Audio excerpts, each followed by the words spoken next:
11 a.m. on a Thursday. That means it's time for my LoSo Lifestyle with Mary Chef. Mary, good morning. Happy Thursday. Good morning. Happy Thursday.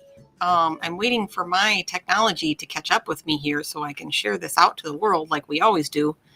Because, trying to talk on a radio station while doing things that are technically challenged. Well, you know what we've never done is we've never played your entire theme song. Do you want me to just put your theme song back on and let everybody enjoy that while you're working on sharing that out? It's funny because when we first picked that, speaking of it, we can chat about my theme song. Hey, Dad. Speaking of the theme song, when we first started this show, it was kind of a, why not? It'd be fun. I'll do it and see how it goes and content and whatever and blah, blah, blah. And I can yammer on about food for as long as you want me to yammer on about food for. Right.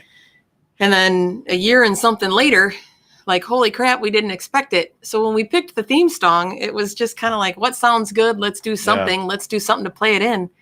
And surprisingly enough, it's grown on me. Like I really, really, really like it. And now have you ever heard your theme song all the way through? I think once a year ago we played it, and because we went back and forth between a lot of different ones. Yeah. And I think I liked the name of it more than I liked the music itself. Well, I mean, it is called Funshine. Right. So it's just, I don't know. That sounds funny to me. It sounds Care Bearish. Yeah, kind of, but I think it's also kind of reflective of your personality, I don't know, it kind of fits you, to me, anyway. Funny like a clown, or what, you making fun of me? No, just like, hey, was that from Goodfellas? It's Funshine. It's, we're not funny like a clown. Yeah.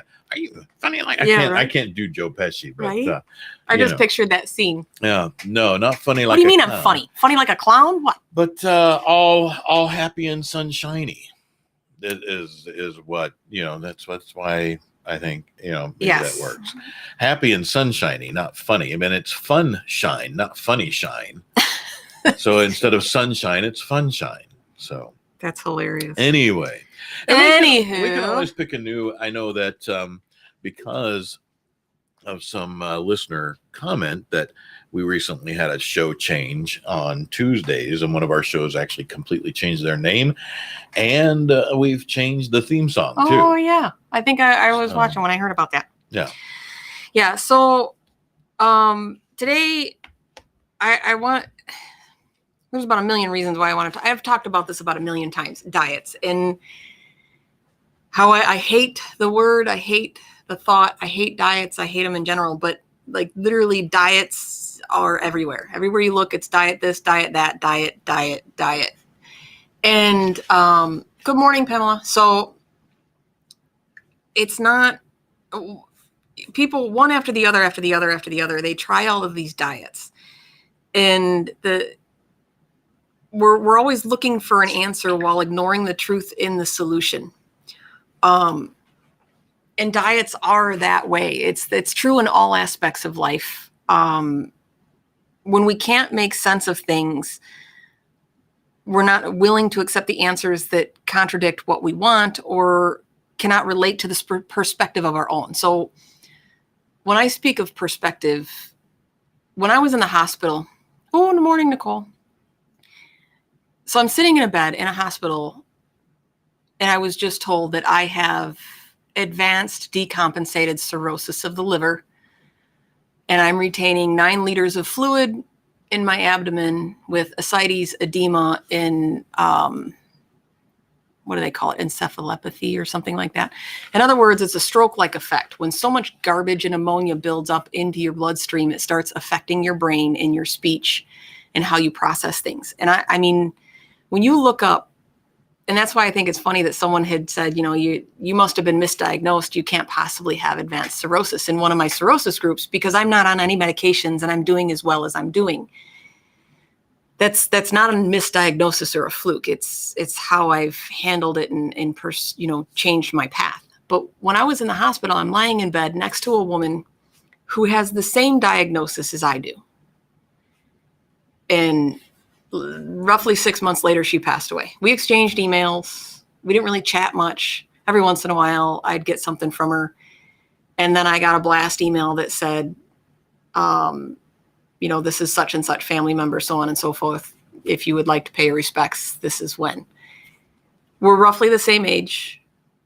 However, and I can't fathom that perspective that when a doctor told me that you need to quit smoking, you can never drink again in your entire life, and you need to change your diet. Okay, check. What's next? Yeah. Like, that was my perspective, was, all right. And they, of course, no one believed me. Like, you're a 20-year smoker. And just like that, that's your perspective. Yes, that is my, he just told me. That's what you got to do. That's what you got to do. I'm going to die. I am on watch. I can't go to the bathroom alone. I can't leave my hospital room, because that is the severity of that illness. You can't just go somewhere. So anytime I was bored, so I want to get up and walk around the hospital, I can't go down to the cafeteria. I can't, because people lie, they cheat, they steal, a lot of times when you're in those positions, especially with liver disease, you're an alcoholic. And I'm not lying to you. My sister, who is a nurse, can vouch and say, the extremes that people go to when their perspective is a certain way. And if you're an alcoholic or a drug addict, or, even food obsessions and body dysmorphia and, politics, religion, all of these things, when your perspective is of a certain way, literally alcoholics, they somehow justify in their mind, like, oh, I just am tired. I'm tired of my room. I want to get out and walk around the ward.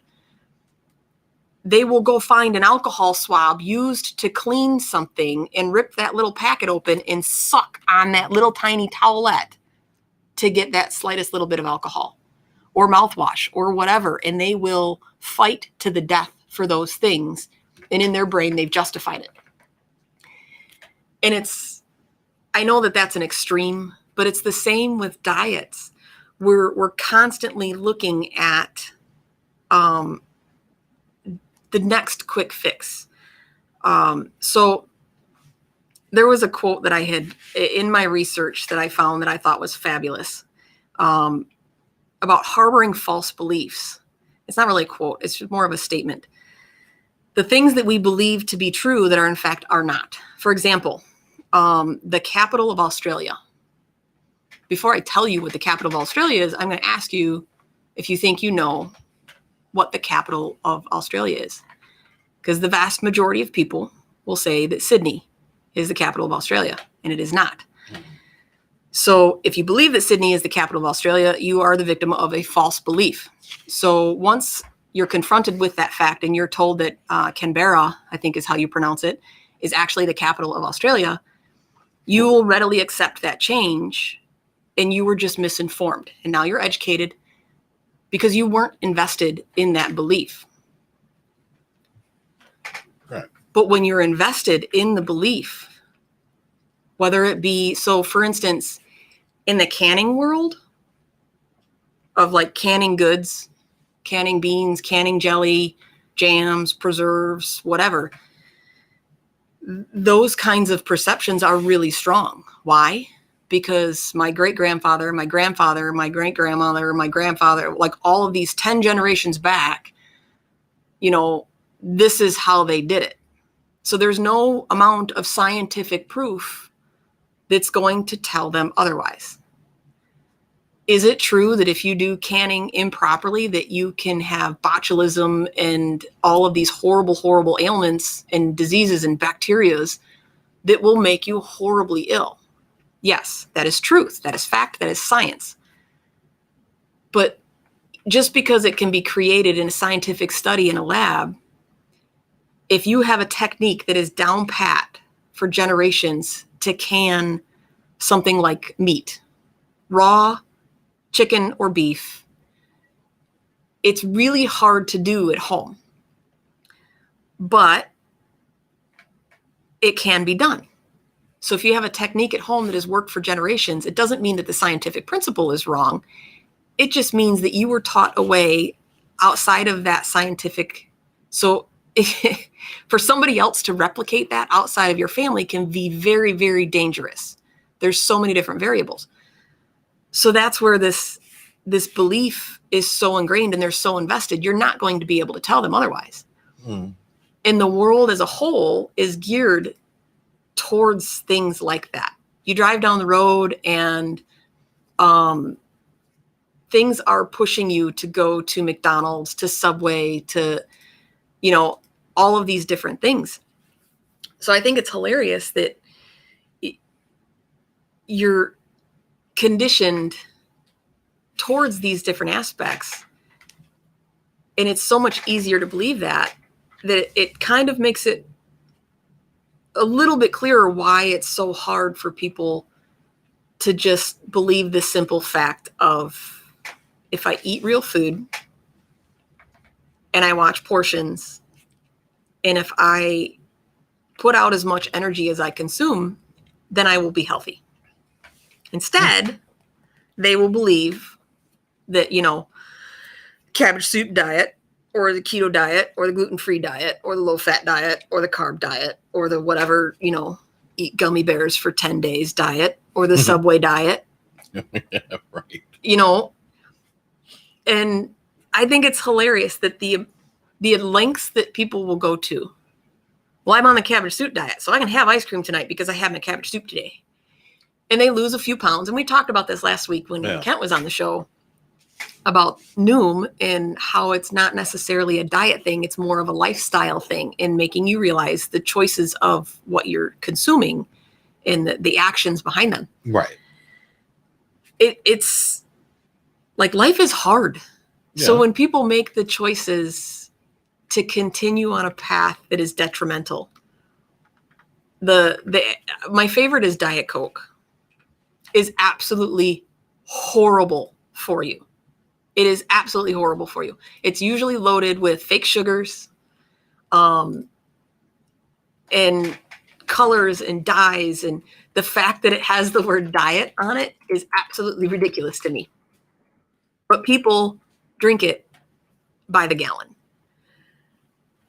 because it says diet on it. Oh, yeah.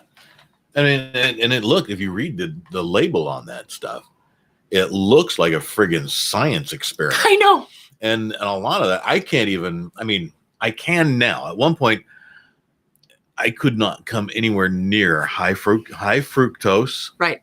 Of any kind, because it's the process that causes me problems. There's a chemical that gets created through the high temperature of creating high fructose, and my body turns that into a neurotoxin. Right. Same with aspartame, sucralose, and a couple other things. So you know that bugs don't even like aspartame? Yeah, I don't blame them a bit. Like if you put a sugar drop candy on the ground and something like a breath mint or something that's just loaded with aspartame or a sugar-free candy, they will avoid it. They should. Because it's disgusting. It's horribly. And it's funny, that creamer that we had last week, and as soon as I took a sip of my coffee and had that creamer in it, which today I'm having black coffee. I'm trying to do better. Because that's my nemesis. I like black coffee. I like the flavor of coffee. I enjoy coffee and tea straight. But that's not to say that I don't like caramel macchiato creamer. It's just tasty. No, it is. And I'm a grown friggin' dude, well past 50. And if you tell me something is pumpkin spice, I'll throw that stuff in my mouth as fast as I can. See, I don't like pumpkin spice. No, see, I'm not a fan of it. I am when it comes to pumpkin spice, I am the biggest hipster doofus on the planet of the earth. That's funny. But I just like it. That cracks me up. I just like it. Hearing you say hipster dude referencing yourself cracks me up because that's about the farthest thing from the truth. I know. I'm not anywhere near a hipster doofus dude. Oh, that's hilarious. No, but when it comes to pumpkin spice, pumpkin spice Twinkies, pumpkin spice creamer, pumpkin spice donuts, pumpkin spice. You throw pumpkin spice coffee. I don't care. Oh, you tell me that, and I'm there. I'm all about it. Let's go. The only thing that I like, dumbest thing in the world, I know, but pumpkin is pumpkin bars, which is technically a pumpkin cake. So Well, it is. And I actually have a pumpkin roll in the fridge at home right now. See, that sounds tasty. And it is just, when it's cake, yeah. I'm okay with the pumpkin cinnamon style fall type cake. I'm not a huge fan of like the pumpkin spice lattes, and I don't know. I can't do that. That's too much for me. Yeah, but again, it just depends on what you like. And I absolutely 100% agree with everything you're talking about this morning, because its beliefs are, once you hear a lie, it's been clinically proven. Yeah. Like they had to do a clinical trial on this, but it's been clinically proven that the more you try to correct a lie that's been accepted as the truth, the more difficult it is to repeal it, to bring it back, and to actually have the truth accepted as actual fact, because your mind says, no, this is what I like, this is what I believe, this is what I want to hang on to, and it does. And for diet, man, it is like Ted has, I know, talking to Ted just myself, who, he calls most diets diet junk, which is true. Yeah. But he's lost 80 pounds and kept it off just through exercise and portion control. So I had put out there to a few people, I put it out on my Facebook page, and actually Ted was one of the ones that responded, that does anybody want to track their food for a week? Now, I'm not a psychologist. I'm not a nutritionist. I'm not a doctor. I'm not an anything. I'm just a chick who knows a lot of things about food and likes to cook stuff, and happens to have some ailments that force me to watch my food. So when I asked people if they wanted to track their food with me for a week, it's not because I'm some doctor that wants to have them report back to me and do whatever. I just kind of wanted to see the perspective of different people and see the kind of questions that they asked. And, one of the responses was, holy crap, I drink a lot of Diet Coke. And I get a lot of people who say that purely by doing some of the things that I suggest, or some of the things that I do, or taking the things that I do and assimilating them into their life and how they fit in their life, that it's helped them lose weight. Now, here's the thing. Not everybody is meant to be a twig. And in actuality, most people aren't. Women are supposed to have a layer of fat. Men are supposed to have more muscle. There's certain things about and depending on your genetics and your upbringing and so on and so forth, will also depend on your body type. It doesn't necessarily mean that you are unhealthy. It just means that your body is supposed to be that way. So when people say that and yes, there's a lot of times where people are in need of losing weight because of the fact that they're unhealthy. But depending on your structure and how your body and your genetics, healthy might be a few extra pounds. So it shouldn't be about how much you weigh specifically. It's part of it, but it should be more about being healthy. So people need to feel like they need to feel the benefits of behavior change, and that it will outweigh the costs. So the psychological cost of giving up Starbucks is too great compared to the quick fix of a fad diet. So if you see something on a magazine or a billboard or an advertisement or a commercial, or worse yet, my sister's cousin did the cabbage soup diet and lost 60 pounds. Well, shit, I am doing that. And the reason I keep bringing up the cabbage soup diet is because somebody that was once close to me swore by it and would suffer through, and the look on her face day after day after day, every single summer after summer, her downing this cabbage soup diet. The biggest reason she lost weight, two things. One, she was eating real food. Mm-hmm. And two, she hated this soup so much that she would only eat a cup of it. So she had enough nutrients because she was eating 3 cups of soup a day, but she lost 60 pounds every summer because she was only eating 3 cups of soup a day. So she lost this amount of water weight and so on and so forth. But in all honesty, as a woman in her 60s who had had children, there's no amount of cabbage soup that was going to get rid of the fat pouch around her belly button or the sides of her hips. She was only, 10 pounds overweight on average, give or take, any day of the week. Oh. But at her age, that's just the way her body was going to be forever. So genetically, there's just certain things you can't do about that. So the truth to maintain healthy weight is that you need to eat real food, proper portions, and balance the amount of energy that you consume with the energy that you release. So if you eat 6 cheeseburgers or a box of Ho-Hos, you need to expend 6 cheeseburgers or a box of Ho-Hos worth of energy. And if you think getting up and walking around your kitchen a couple times is going to do that, you are wrong. No. And if you don't want to go outside, because I'm not a big fan of outside, right? Because it's outside. But if you're not a big fan of it, get a treadmill, right? Even something like I used to, before my legs hated me, I used to do the stairs because it would up my heart rate and I would get more energy burned in a shorter period of time. So now Ted said, another key to losing weight is also when you eat, which is 100% true. And we've talked about this quite a bit lately, where if you eat dinner at 6:00 at night and then you don't eat again until lunch, you're fasting every single day. You're telling your body to store food every single day.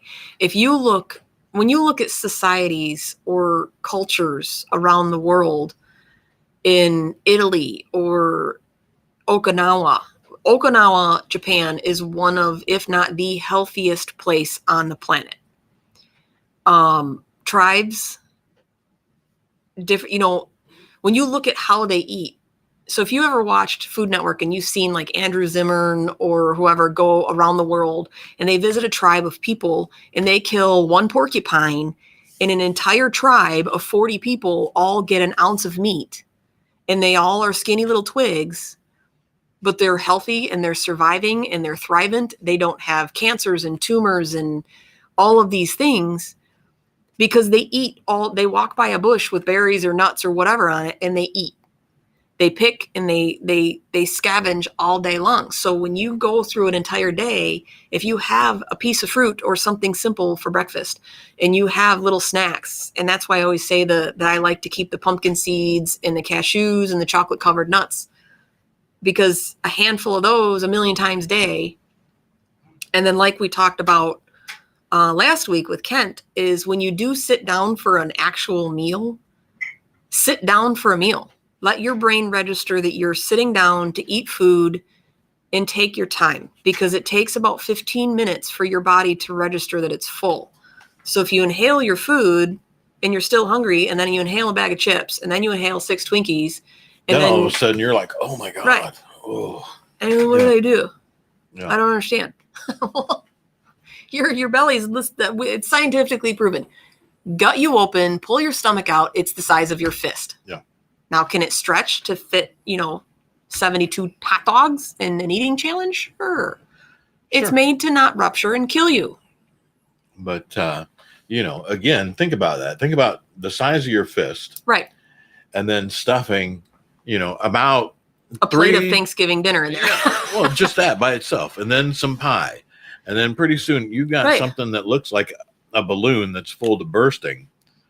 And that's when you go sit down and you're like, oh, this hurts. Well, duh, it hurts. You just pushed everything else inside you out the way to accommodate 10 pounds of food in a 1 pound bag. And so it's not easy to change a behavior, any behavior at all. This soup, by the way, is freaking, I did put that sauce in here that you gave me, the Tabasco. Scorpion sauce. Scorpion Tabasco. Oh my God, this is so good. So for those of you that can't see Pete off camera, because he's not on the camera anymore, I was actually going through some of the old programs because I was downloading them all to update my YouTube. And the old set when you could see both of us. Oh yeah. I actually kind of like that. Not to lie, I kind of dig the fact where you can see both of us. But now Pete hides off camera.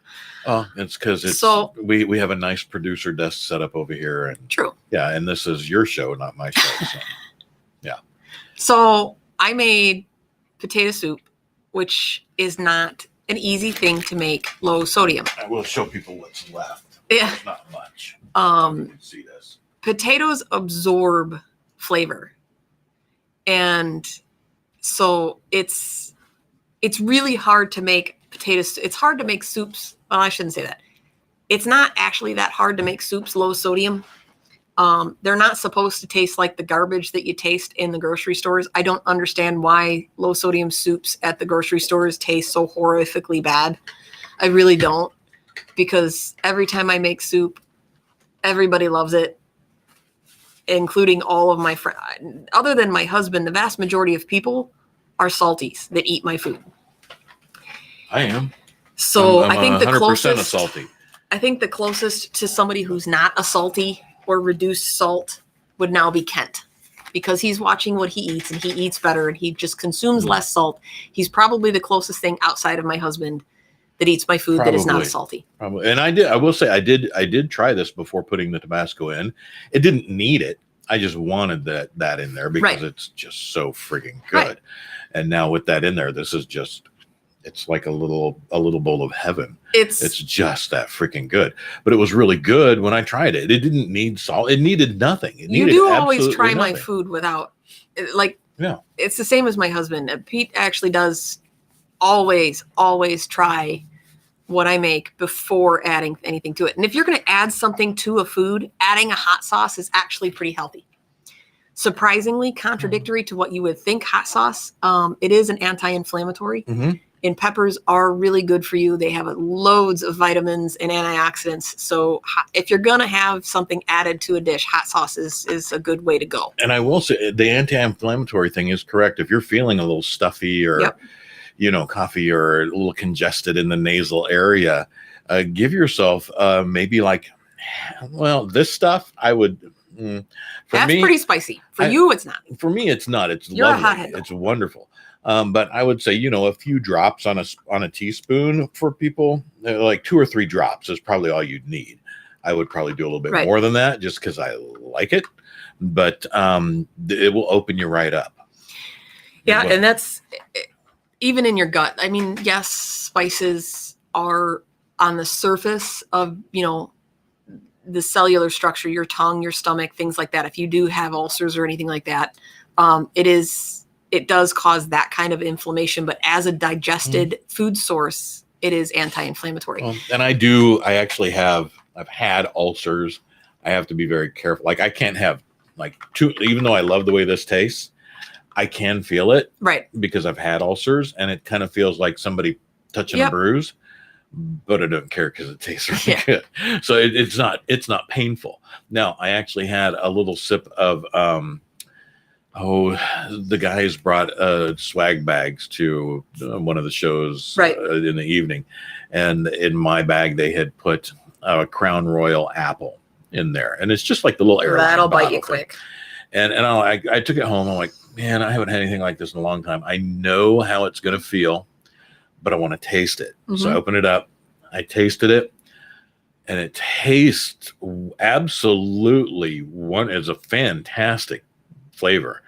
But as soon as that touched my stomach, it felt like pouring alcohol on an open wound. It did not feel good at all. I knew that was coming, but it hurt I chased it with a nice big glass of whole milk, and it probably hurt for about an hour. And just that little sip. So it's funny. So you got to be careful with that kind of stuff. Talking about perspective and the decisions that I made and how easy it was for me to make that decision to make such a lifestyle change and how hard it is for others. The reason why it's so hard for me to comprehend how somebody would still choose to drink alcohol or to smoke or to eat garbage when you have something like I have, like liver disease. It's one thing if you're a healthy human being and you want to have a bourbon or a beer or whatever. I get that. I totally get that. And if I still could, I still would. I like scotch. If I could have 2 fingers of a single malt spale in scotch, I probably would. Same. But the pure fact is that So when you go to Village Squire or any Greek restaurant for that matter, they probably have flaming cheese, the saganaki, which is just high alcohol poured, and then the fumes are lit, and that's where you get the fire. It doesn't, contrary to what people believe, it does not burn the alcohol off. So when you give it to your 5-year-old kid at the table, you're giving your kid cheese with a shot of Greek vodka, essentially, on top of it. You're contributing to the delinquency of a minor there, folks. Now, granted, that quarter of a shot that they just got on that cheese is probably not enough to get them drunk. I will say that somebody as me with liver disease, when I eat that, the one day we left and I was contemplating whether or not I had just gotten food poisoning. And, Ben and I are questioning it, and then come to realize the next time we went, same thing happened.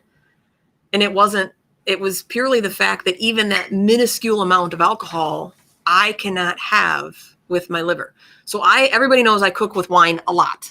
I mean, that soup is made with wine. I cook with wine a lot.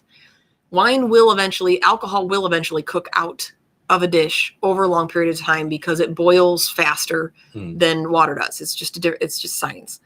But lighting something on fire real quick, that flambe, you're just lighting the fumes. Yeah. So you're not burning any part of the alcohol. You're not boiling the alcohol. It's still there. But the choice and that's what's funny, because something so simple as a little bite of cheese with a little bit of alcohol on it made me feel akin to food poisoning. Oh. So to make the conscious choice to say, I have advanced liver disease, but it's worth it to eat garbage and feel that way all the time, or smoke cigarettes and feel that way all the time, or drink alcohol and end up in the hospital every 3 weeks all the time until I die. Yeah.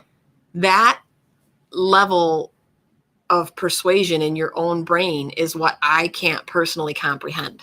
So it just boggles my mind. And if it wasn't for the fact that I love psychology, I research it. I love the human brain. I love everything about it. I love everything about the human body. I'm surprised that I didn't go into a medical field of some kind, probably because I'm too lazy and don't like reading books.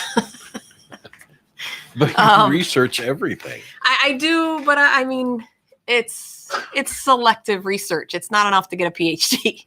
It's probably why I wasn't very good in school. But like the Mandela Effect. So the Mandela Effect is something that my husband and I talk about frequently. And so the term the Mandela Effect began when the first coined in 2009, when Fiona published on her website her observance of the phenomenon. I can't read. My writing is too small. It was about how, let's see here, the tragedy of former South African President Nelson Mandela's death in South African prison in the 1980s. However, Nelson Mandela did not die in the 80s. He died in 2013. So it's been coined the Mandela Effect because there's a large portion of people who believe that he died in a prison versus dying much, much later in different means. So notable examples of the Mandela Effect is the most common one that a lot of people think is in Star Wars Episode 5, The Empire Strikes Back. Many people remember Darth Vader saying the words, "Luke, I am your father." And in actuality, watch the movie, he says, "No, I am your father." Yeah. So there's a lot of them. The spelling and pronunciation of Bernstein Bears. Yeah. Oscar Mayer. Look it up. How do you spell Oscar Mayer versus how you think Oscar Mayer is spelled? Yeah. What's another one? My favorite is Shazam, which kind of stinks because now there is actually a movie that both Pete and I really like called Shazam that came out a couple years ago. It's pretty funny. I actually really do like that movie. I like it a lot. We just watched it the other day. Well, I didn't watch it with you, but no, yes. Yeah. My husband and I watched it the other day. But so it was funny when I was reading this because one instance of the Mandela Effect is the collective memory of a movie called Shazam that starred comedian Sinbad in the 1990s. And it never existed. He never was in a movie. He was never in anything close to it. It did not exist. So where did this come from? Now, of course, there's a conspiracy theory that the Mandela Effect is because of alternate realities and your perception to be able to see this alternate reality, when in actuality, it's a combination of false memories. Yeah. Your brain is amazing. It makes things up all the time. As you're driving down the road, so from birth, as you experience things in life, you see a tree, you learn what a tree is. You see a flower, you see a bird, and your brain collectively makes all of these things. In order to process all of the neurological things that happen when you're driving down a road, operating a vehicle, your body functioning, breathing, the whole 9 yards, all of the processes that your brain has to do from a cellular structure all the way up to your neurological brain to go down a road in a moving vehicle, it just fills in the gaps. Literally fills in the gaps, which is why there's so many times where you're like, holy crap, how did I get home? I left work and now I'm home. Your brain does the rest of it without you even knowing. And it's the same with all of these different perceptions, where it's really good at convincing you of things, whether they're factual or not. And it's also really good at finding ways to give you warm and fuzzies. Yeah. And it's to that point of the brain. This is how I discovered a few things a number of years ago. This goes about 7 or 8 years back. I went through periods where I would be just like you and I are sitting here talking, and all of a sudden I would go from this to an entirely different place, location, interaction, right, doing things, and I would literally lose blocks of time. And I've never gotten them back. And the worst one was when I was in a meeting with someone in an office. And then I went from, talking to, my realization was just like, boom. It was like a jump cut in a movie to, I'm driving down the freeway in Wisconsin. Right. And I'm like, oh, holy crap. How did this happen? And it turns out one of the things I wasn't getting was enough iron to my brain, because iron carries oxygen up to your brain through your bloodstream. But there were a few other things going on with that. But that now, thankfully, they figured that out really pretty quick. But it brought to light a few other things. But it can be a kind of a scary thing. But your brain can get you from all the way from being in a meeting to now your conscious cognition brings you into miles away and hours away from where you just were. And that's a scary feeling. It doesn't feel good. It's free. But yeah, your brain can do stuff like that. Well, and that's what's funny is how it's so true. And part of the reason that I love psychology so much is I love understanding other people's perspective. Growing up with people in my lives who have chemical imbalances in their brains made me want to understand that. So if you know anybody in your life that has any kind of depression or depressive disorder, it is a chemical imbalance or difference in somebody's brain. That combined with perspective in their life. So when people look at me and, oh my God, you have so much, my perspective is I don't, because everybody else that has what I have is getting a new liver right now. Mm-hmm. I was diagnosed in 2015. It has been 5 years that I quit smoking, I quit drinking, and I said, okay, to my doctor when he said, you need to make a lifestyle change. And I said, okay. And he went, yeah, sure. I'll see you in a week. And then another week, and then another week. And I literally had to go see my doctor every single week, get my blood tested every single week for 3 months. And then it was every other week. I mean, the first year was nothing but test after test after test after test, which is why I thought it was hilarious when someone said, you must have been misdiagnosed. Do you have any idea how many hours I have spent in the tube of an MRI machine? Boy. Like just this spring, I have to logistically figure out, because of COVID, everybody knows that you have to get a COVID test before you go to get a medical procedure done. Yeah. You don't just walk into a hospital and they say, okay, let's get you tested. That's all on you to do. 90% of the time, you got to figure it out. You go get your COVID test. Now, here's the flip side. You as an HR person probably know this. Most employers say whether you voluntarily or don't voluntarily because you're sick have to get a COVID test or choose to get a COVID test. You're out of the building for 48 hours because you need to get your test. And this is after the results because you got to get your test, you got to get the results, and then you got to be symptom free for at least 2 days because Pete could have COVID right now. I could have gotten tested and tested negative this morning, and then he gives it to me now. So within 48 hours, I start to show symptoms. So that is just... Which, by the way, I know I keep wiping here, but I put enough scorpion sauce. You went a little bit baller on that. I did. I saw. was really shaking it up. But it was so good. But so, you have logistically, I have to figure out, because obviously I have to let my employer know that I'm going to take a COVID test to go get my exams done. So either A, I get tested so that I can go get my testing, like my COVID test, so I can go get my scans done. The problem is normally I'd say, okay, I'm going to go in and get, my scope done. And then a week later, I'm going to go in and get my ultrasound done. And then a week later, I'm going to get, now with my spine, I'm going to get my spinal tap done to get my MS test. And I'm going to have, because I have to have my MRI, which is my brain, my cervical, thoracic, and lumbar MRI.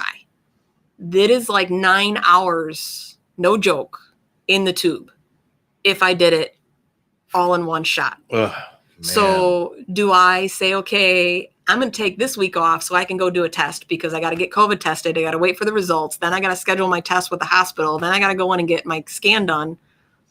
And then next week I'm going to do it again and miss days upon days. Or do I say, I'm going to get COVID tested and I'm going to go stay in the hospital for 2 days so I can get all of this done and then risk being in a hospital with a bunch of sick people. Yeah. But again, my perspective is I'm not on a liver transplant list and I'm not paralyzed because like 80% of people who have a lesion on their spine are crippled. Yeah. So it really is how you choose to believe. And those beliefs can either get you in a lot of trouble or they can get you a lot of good. The body and the brain are amazing things. Me, I choose to research. So I, unfortunately, thanks to the political climate, spend my life on fact check websites because I don't like the news. I don't like the media. And if I want to read something somebody said, I will go to the source. I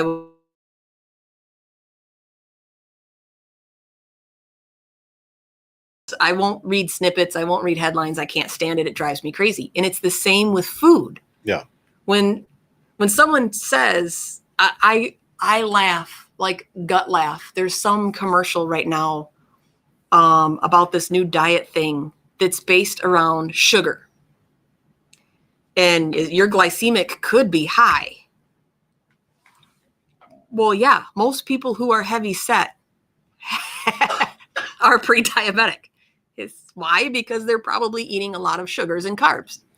Yeah. And so shocker that you have high sugar levels. Well, and the funny thing is my blood work when it gets done usually gets done twice because they say it looks too good coming out of a guy that looks like me. That's my husband. You are boring on paper and you shouldn't be. Yeah. And additionally too, a guy that looks like me, I'm now no longer on blood pressure meds. The funny thing is I ran out in September and I think it's amazing. I love hearing that. They said, well, you got to come into the office. I'm like, well, I can't, I just don't have the time. Okay, we'll get you a 30-day prescription and then we'll do a phone consult on the end of October. Just watch your blood pressure every day. And so I'm like watching it. Well, meanwhile, my blood pressure med, I guess because everybody during COVID's blood pressure went up, it's been on back order for freaking months. Mm-hmm. And so I just never got it. But then I started looking at my blood pressure because I'm checking it 2 and 3 times a day, and it's fine. Yeah. And it's fine. And I love hearing those stories. And they said, well, then never mind. You don't need it. Right. And I'm like, okay, well, I have my belly precedes me into most rooms. And it just, it's like having a cop. He checks the corners. Yeah, he does. My belly checks the corners. And my knees are getting better because I've been using them more. Right. Because they support my little chicken knees support this giant belly. But I'm off blood pressure meds. Don't need them. So and it's funny because that's when I talk about my story and everybody asks me, what did you do? And it was enough for me to say, okay, quit smoking, quit drinking. Like, I'm not an idiot. I knew smoking wasn't good for me, but I enjoyed it. Same. I used to. I quit smoking at the top of that landing 20 years ago. Yeah, we were talking about that last week. But that's the thing is, just because I knew it doesn't mean that I changed that aspect of my life. So unfortunately, it almost always it takes a significant act to change your perspective, regardless of what it is. And like you look at ghost hunting videos, everybody's going to see something different. Someone's going to see it's a piece of dust. Someone's going to see a moth. Someone's going to see an apparition of Jesus. Someone's going to see a ghost. Someone's going to see their long lost dead relative and say, oh, that looks like Aunt Marie. She was always very white and pasty. Right. But, yeah, no. I love my house, and I told my husband that the kids movie Monster House, I'm going to be that lady. Like if I ever die, I'm going to like, don't come near my house. Cause I love come in and get off my lawn or my house will eat you. It'll be like some nightmarish perpetual Thanksgiving. Cause I won't want anybody to leave eating my food. But the people may not want to. Go in this haunted house. You're going to have great food. Right. You won't ever get to leave, but you'll eat well for the rest of your life. So there you go. It's funny because the things that your body can do are amazing, both good and bad. You can trick yourself into believing things which people do every single day. I call it justifiable license. And it's so funny to me when I hear someone say, but this is different. How is the cabbage soup diet different from the Mediterranean diet you tried, or the keto diet you tried, or the Atkins diet you tried, or the this diet, or the that diet, or the Smurf diet? I don't care what freaking diet it was, but this is different. And you find a way to justify it in your brain. And we do that on all aspects of life, which is why I love research, because when I research things and I go and I started finding out all of these wonderful things that food can do, and realize that it doesn't matter what, because I did like, what diet can cirrhosis diet, liver diet, low sodium diet, because of course that's what the doctors told me. And the doctors know what they're talking about. They're PhD certified school. They know what they're talking about. I should trust what they tell me. Wrong. They're not lying. They're right. But it's only a half right. And there's so much more to it than that. Yeah.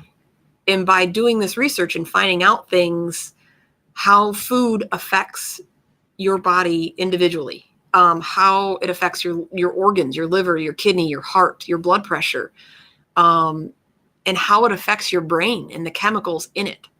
So for instance, my husband and I cut out soda and pop at whatever years before my liver failed because of how much we were consuming. And just that alone, my husband's mood and personality changed. Unfortunately, he doesn't necessarily always see it, because usually people who have a chemical imbalance or depression or anything of that nature, They don't see it. It's why they stop taking medications, because they say, oh, well, I'm feeling fine and nobody's complaining, so I don't need the medication. And they stop taking the medication, and then it becomes a problem. Yeah.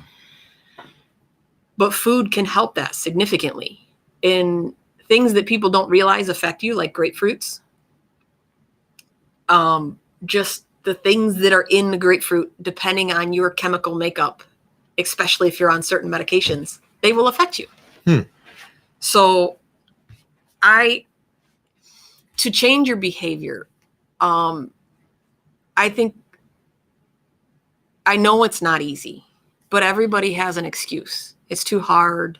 I don't have time. There's a million excuses. I made homemade bread, which you just had. It was really good too. In my own pasta sauce yesterday, and potato soup. Now, granted, I had the day off and I had time to cook. So my bread recipe, how much time we got? I got plenty of time. Oh yeah, we got like 9 minutes. So the bread recipe that I found that I love to make, I've learned that I need to weigh it. So get yourself a scale, because Pete and I were just talking about this.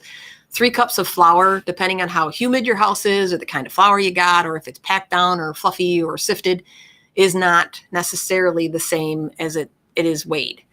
So I threw away 6 loaves of bread and a batch of bread dough that looked like something out of a science fiction movie. And my husband went, so what's going on? Trying something new? No, I have just personally screwed up my bread recipe that I make all the time 2 days in a row. So I broke out my scale and put a new battery in it, and I got to get an analog one. But 350 grams of flour. I do put 1/8 of a teaspoon of pink salt. I know I'm a low sodium show host with liver disease that spouts don't eat salt. Doesn't mean you can't eat salt. It means that you need to be balanced. Yeah. And some people can't. Some people are so responsive to salt that they can't have any. I'm at a point, and I am healthy enough that if I want to put a little bit of salt, especially when other people eat my food, that I can. So I do an actual 1/8 of a teaspoon of Himalayan pink salt, 30 grams of sugar, which is about a tablespoon, and then a tablespoon of yeast. I mix warm milk, 150 milliliters, with 1 egg, whisk it up, and then dump it in with all of the rest of the stuff. And keep in mind, I sift the flour and all of those dry ingredients together, dump in the milk egg mixture, and let it mix. As soon as it starts to come to little dough balls, like the liquid is no longer a pool in there and there's a ton of still dry flour in the bowl, I will cut in about 50 grams of butter, which is like 3.5, 4 tablespoons of butter. And it looks like it's not going to be a wet enough dough.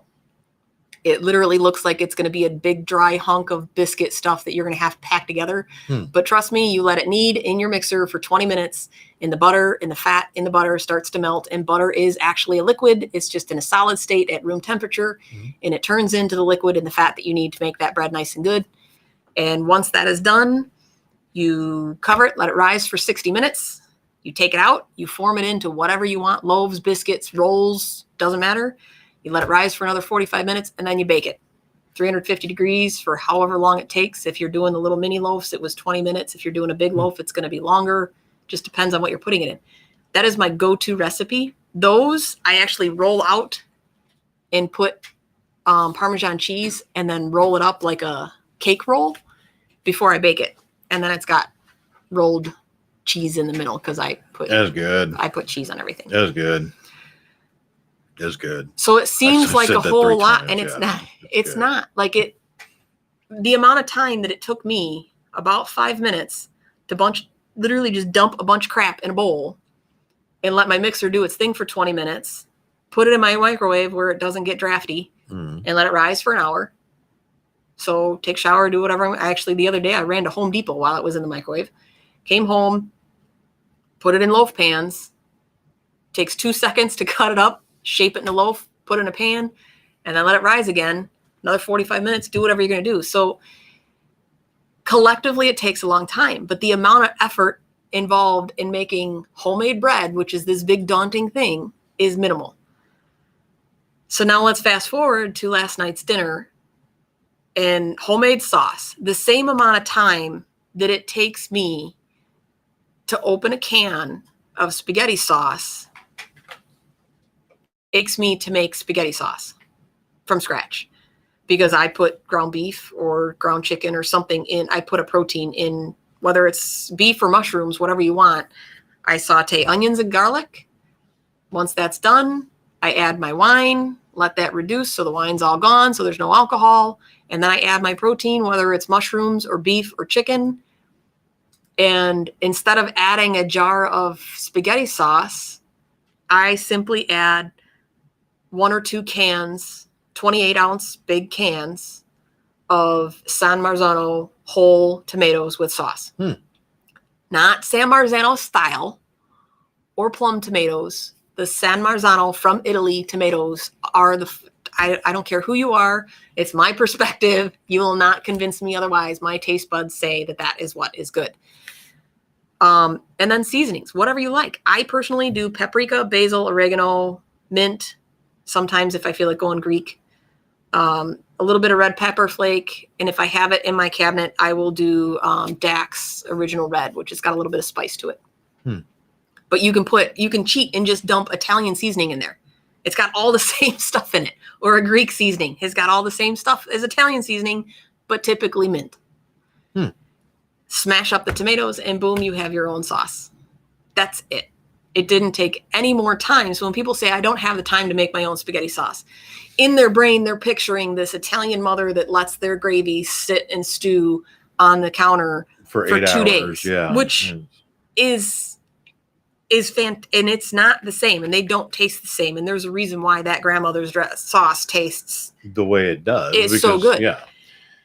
It doesn't mean that the sauce that I make quickly in the same amount of time as a regular canned sauce is as good as somebody's grandmother's sauce, because it's not. It's not the same thing. And my sauce, my bolognese that takes 2 days to make, is way better. And there's some stuff my wife makes that's from her dad's mom, who, again, they were very Italian, like fresh off the boat folks.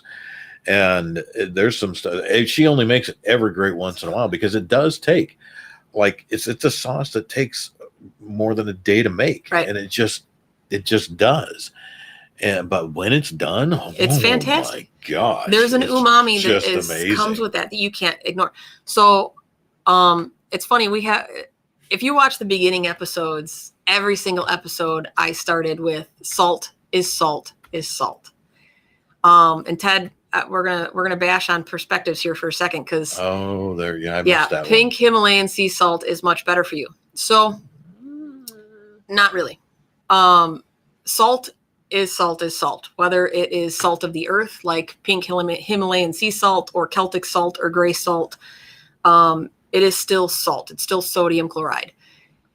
The perception that pink salt is better for you or much healthier for you than table salt is because of the concept or the thought process that it has more natural components, which is true. That is 100% truth. It is not processed, it is not refined, and it does not have iodine added to it. So in that aspect, depending on your argument, if you need iodine, you probably actually do need table salt. If you get a varied diet, then you don't need the iodine and table salt anymore, and it is less processed. However, the ratio of potassium and magnesium and all of these other chemicals and minerals that are good for you that are in salt is like so when you look at the scale, it's like a 0.00001%. So you probably get more nutrients from, licking a wall than you, when you're speaking comparatively salt versus salt. Licking walls. So I personally do the pink salt because of the fact that I like the flavor, because there is a different flavor. I like pink salts, and I like the Celtic salt if I was going to actually choose a salt for cooking. But that's why they call it finishing salt, because of the shape of the crystals actually hits your tongue differently than granulated processed iodine salt. So there's my little tangent, and we have about 30 seconds left for me to say, support me, support my station, support our YouTube pages. Please subscribe, see our videos past and present. and plus all of the other shows that we have. We have a lot of shows on 216 The Net that are fantastic. You should see them on both the websites, mylosolifestyle.com and 216thenet.com. And we will see you guys next Thursday. There we go. Woohoo!